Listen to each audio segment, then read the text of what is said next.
Donc bonjour à tous, on se retrouve pour un live de montage PC. Ce live montage est sponsorisé par Infomax, dont j'ai déjà fait une vidéo dessus.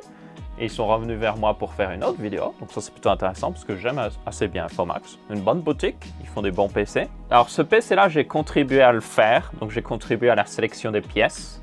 Et selon moi, c'est le meilleur PC que vous pouvez acheter sans partir dans l'extrême, mais aussi qui soit très beau à regarder. Donc il n'y a pas de Core i9 ou autre chose. On reste sur un Core i5 qui est très bon pour la plupart des gens. Mais on a quand même une 3080. Vous voyez, c'est le meilleur, mais en restant raisonnable. Et aussi, il est fait pour être stylé. Genre, il est fait pour être très beau à regarder.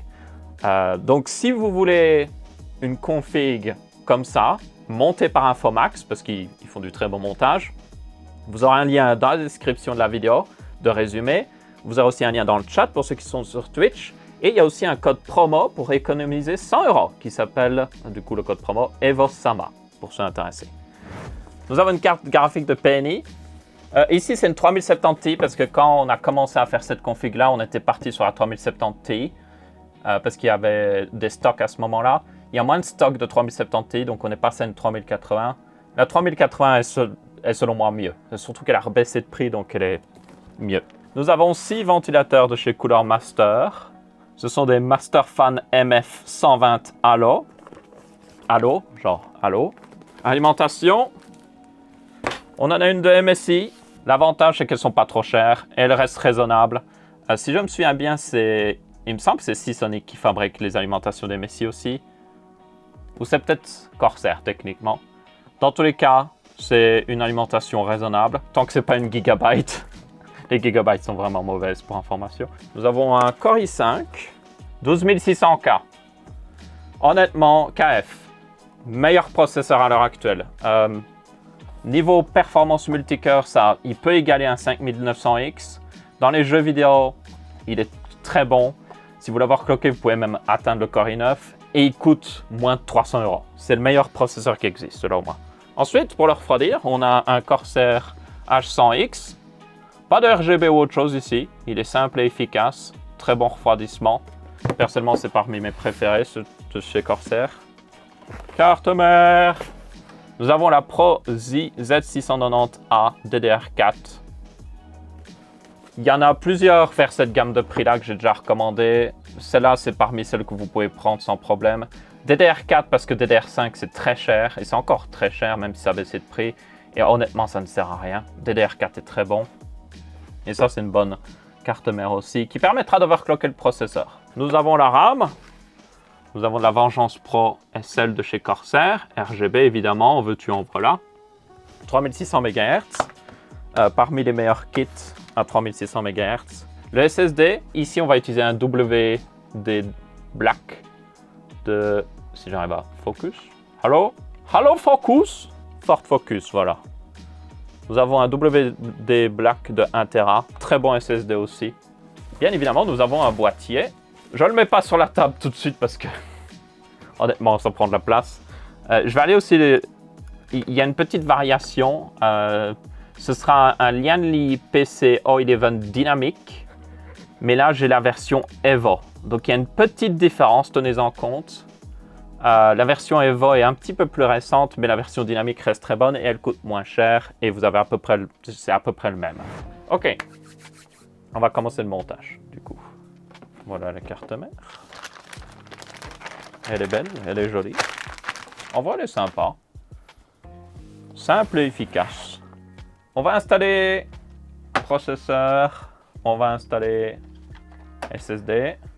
Et on mettra la RAM aussi à la fin. Et on mettra aussi le système de montage du refroidissement parce que c'est en dehors du boîtier, c'est plus facile. Ok. Donc on a notre magnifique 12600 KF. On va enlever le mécanisme de rétention. Triangle, triangle. De toute façon, chez Intel, c'est très simple. Les écritures sont dans le bon sens, donc on ne peut pas se tromper. On va mettre le SSD maintenant.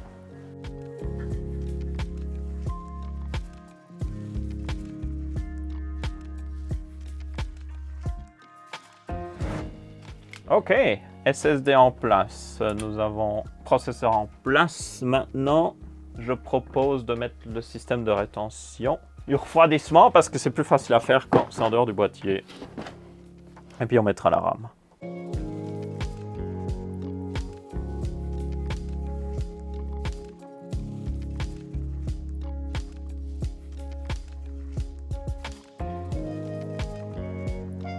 Good.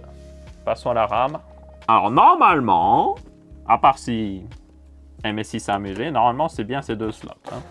Des fois, ils s'amusent à changer les ordres. Hein. Là aussi, pour une fois, oui, c'est correct. Pour ceux qui se souviennent, la dernière fois, j'avais dit, au dernier montage de PC, j'avais dit, oh, l'étiquette avec les specs, parce qu'elles c'est que d'un côté, va toujours de ce côté-là, genre vers l'arrière. Et en fait, Asus, ils inversent les slots sur certaines cartes mères, et du coup, c'était pas correct ce que j'avais dit. Donc, ouais, mais normalement, si les slots ne sont pas inversés, c'est comme ça. Les specs vers l'arrière. Et c'est valable DDR3 et DDR4, normalement, il me semble. Donc, ouais. Bon, c'est comme ça que je le retiens. Après, je vérifie toujours, mais bon. Voilà. On a SSD, processeur, qu'il faudra que je nettoie avant de mettre le refroidissement, et surtout RAM. OK. Carte mère, c'est bon. Ben maintenant, on peut commencer à sortir le boîtier. Hein. Attention, beaucoup d'électricité statique là-dedans. Donc voilà à quoi il ressemble. De face. Joli boîtier. Franchement, je l'aime beaucoup. Donc pour rentrer dedans, normalement, il faut enlever ça sur la version originale. Donc vous enlevez. Et après, quand vous enlevez cette plaque, vous pouvez enlever la plaque de verre avant et la plaque de verre du côté. Ouvert le boîtier en entier. Maintenant, on peut travailler dessus. C'est ça que j'aime bien avec le O11. La gamme O11, c'est vachement ouvert. Genre... Carte mère. Il est l'heure de rentrer. Est-ce que je l'ai bien mise? Voilà. C'est en place.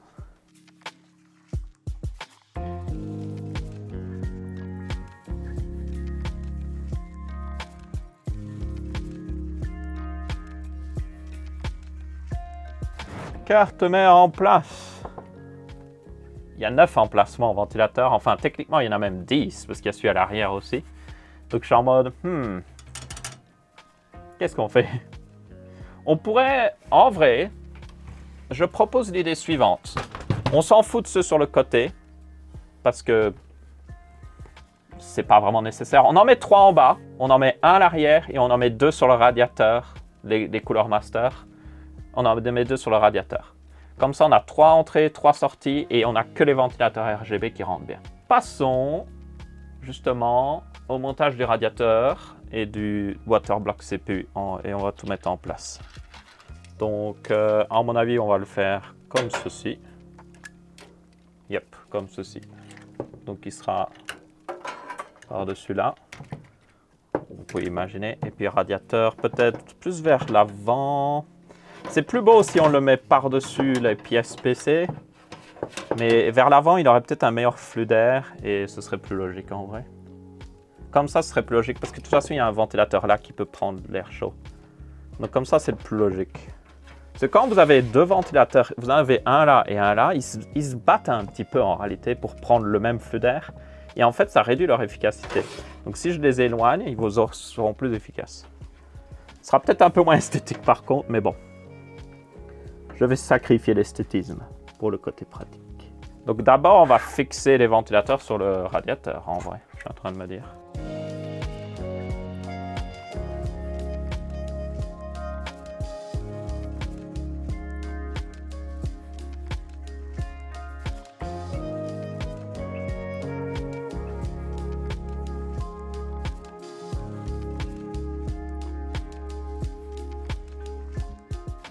Maintenant, on va mettre l'alimentation. Pour Lianli, l'alimentation n'est pas en bas, ça se voit. Elle est derrière en réalité. Elle est là. Ce qui est littéralement, honnêtement mieux parce que vous pouvez brancher tellement facilement les câbles et tout, c'est génial. On pourrait brancher tous ces câbles là au passage en vrai. On va les faire passer au moins. On va les faire passer. On va les désécuriser. Ok. Ouf. Nous avons des câbles en veux-tu, en voilà. On a l'USB type C, USB type C. il est en angle droit. J'adore ça parce que l'angle droit permet de le brancher plus facilement et surtout il ne ressort pas bêtement. Donc lui, il doit sortir à peu près à ce niveau-là. Voilà. On va refaire sortir les câbles là où ils doivent ressortir.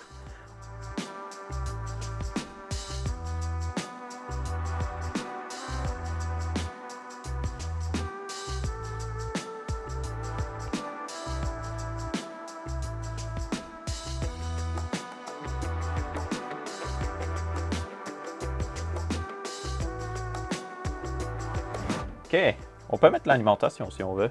L'alimentation, c'est plutôt facile avec ce boîtier parce que c'est juste ça. Voilà. Et on peut encore brancher les câbles. Toutefois, je vais déjà les brancher et on va gérer tous les câbles en même temps, en vrai. Oh, ok, ça c'est des drôles de labels. Donc c'est SATA, SATA, VGA, VGA, un autre VGA et un CPU ici, j'ai l'impression. Et l'autre CPU, il est là. Ouais, ok. Et ça, c'est la carte mère. Bon, ma foi. Hein.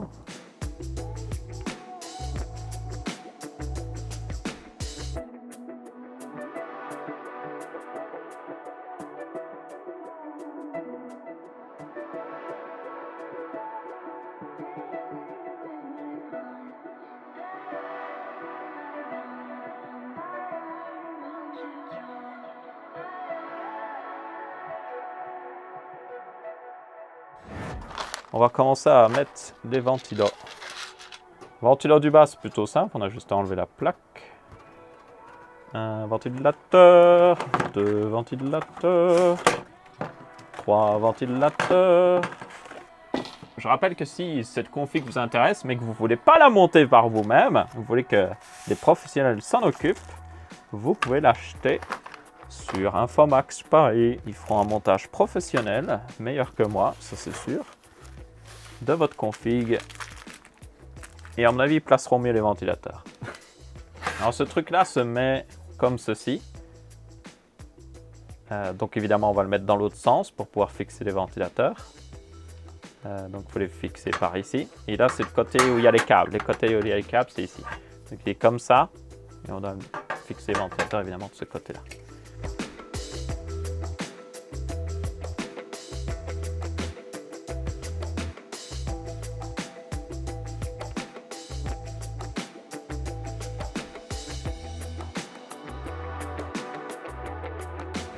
Voilà. Oh, ça tient. Donc là, on le remet dedans et tous les câbles sont du bon côté. Nice. Tadam! Est-ce qu'on a un ventilateur de pompe là-haut? Parce qu'il va nous en falloir un. On a du coup le SATA et puis on a ce câble-là, 3 pins, et on va le mettre dans le connecteur de pompe.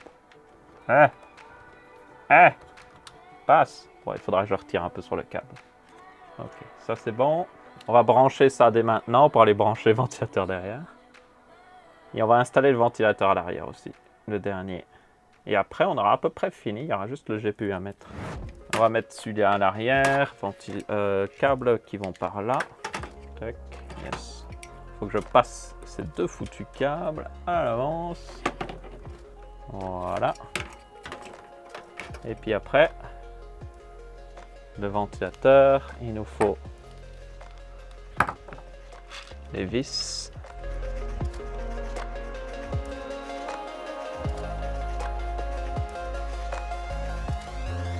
Tu as payé combien le PC? Je ne l'ai pas payé parce qu'il n'est pas à moi. Et il repartira après. Je ne le garde pas, hein, ce PC. J'aimerais bien, mais je ne le garde pas. Après, je suis payé, c'est sponsorisé, donc je suis payé pour faire ce live. Et aussi, vous aurez une vidéo de résumé. Donc, voilà. D'ailleurs, si vous voulez exactement ce magnifique PC, mais que vous ne voulez pas le monter par vous-même, je vous invite à le commander dès maintenant sur Infomax Paris. Vous avez aussi un code de réduction qui vous fait économiser 100 €. Je l'ai mis un peu plus vers le bas. J'aurais pu le mettre plus en haut en vrai, mais je trouve que ça plus logique qu'il aspire juste devant les VRM. Comme ça, ça fait un flux d'air. Ici, ça refroidit les VRM. Voilà. À quoi il ressemble vu de face. Un 360 mm aurait complété le look, mais bon, ça va encore. Maintenant, on prend tous les ventilateurs. Pas le RGB, juste les ventilateurs. Ça, c'est les 3 RGB qui vont aller ensemble. Et on va tout bundle ensemble, comme ceci. Hop. Et je les laisse là-haut. Et c'est pas trop grave. Voilà. Maintenant, RGB. RGB.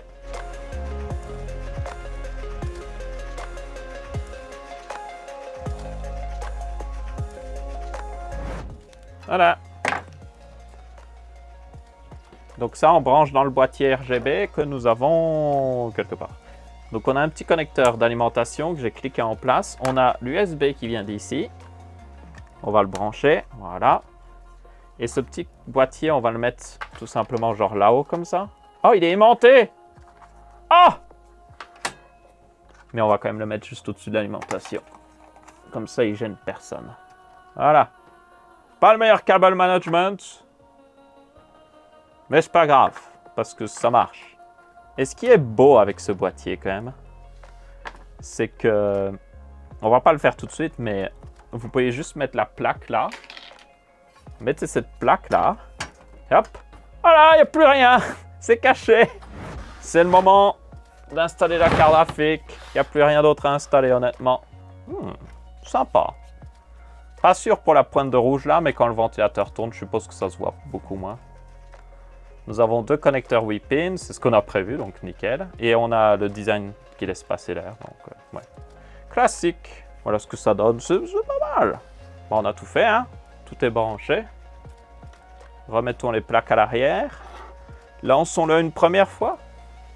En vrai, on n'a pas besoin de mettre la plaque arrière parce que... Ouais, je peux pas la mettre en vrai. Non, on va pas la mettre. On remettra à la toute fin si tout marche bien. Franchement, il est classe. Un 360 mm aurait été parfait, mais il est quand même classe. J'aime. Ok, maintenant, c'est cool ça, mais est-ce que la température du CPU est normale? Très important. Ok, excellent. Voilà la vitesse des ventilateurs pour le moment. On va pas vraiment y toucher, honnêtement. 32 Go de RAM, parce qu'on a 32 Go de RAM. D'ailleurs, j'ai oublié de préciser que c'était 32 Go de RAM. Le CPU tourne correctement. On pourra activer des options d'overclocking automatique du CPU, hein. Mais bon, même pas nécessaire pour le moment. Allez, Windows! Allez. J'aimerais juste lancer un Cinebench, voir si tout va bien. Que va-t-il se passer avec ce PC? Il va exploser dans 5 secondes. 5, 4, 3. Cinebench. Je ne sais pas combien 12600K peut faire dans R20. Sur Cinebench R20, il doit faire à peu près 6600 points et il a fait 6580. Donc il est à peu près bon. Il est bon. Evan maintenant. Evan, c'est juste pour voir si la carte tourne normalement. La carte graphique semble bien tourner. On peut pas vraiment voir sa température là-dedans. Il faudrait aller voir dans le gestionnaire de tâches, mais le problème c'est que je l'ai lancé en plein écran comme un con. Donc ouais, on peut faire ça, mais du coup maintenant ça ne tourne plus. 51 degrés, bon ça a l'air d'aller en vrai. Ouais, elle va bien la carte graphique. Que pensez-vous de ce magnifique PC? En tenant compte qu'il faudrait peut-être mettre toutes les lampes à blanc parce que le waterblock est en blanc. Comme ça, ce serait en accord. Moi, je mettrais en blanc. Un petit noir et blanc comme ça, ce serait parfait. Principalement noir avec une touche de blanc. Ce serait nickel. Du coup, merci à tous d'avoir... Bon, je vais peut-être...